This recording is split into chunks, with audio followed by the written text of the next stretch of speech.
ফেরার পথে দেখলাম যে বাজারে খিচুড়ি দিচ্ছে। তাই খিচুড়ি নিয়ে চলে আসলাম বাড়ি। আর বাড়িতে এসে আর কি খিচুড়ি খেতে বসে গেছিলাম। So hey everyone welcome back to new blog and তোমরা সবাই কেমন আছো? আশা করছি সবাই ভালো আছো। তো আজকে দুপুরে আর কি যখন বাজারে যাচ্ছিলাম তখন দেখলাম যে পুজো মণ্ডপে ঢুকছে আর কি লোক। তাই বললাম কেন ঢুকছে? আর আমিও পুজো মণ্ডপে যেহেতু ঢুকি নাই তো একটু ঠাকুরের দর্শন করে আসি। তো এখানে এসে দেখলাম যে অঞ্জলি হচ্ছে।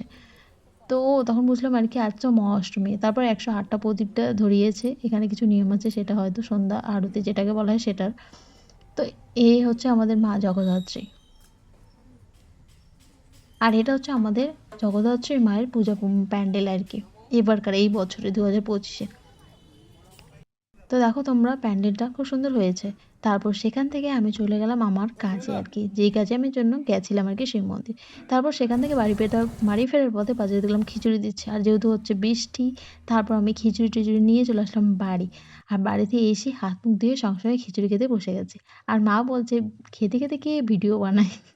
তো যাই হোক আমার খিচুড়ি খুব পছন্দের সেইজন্য আর কি এসে হাত মুখ ধুয়ে সঙ্গে, সঙ্গে খিচুড়ি খেতে বসে গেছিলাম।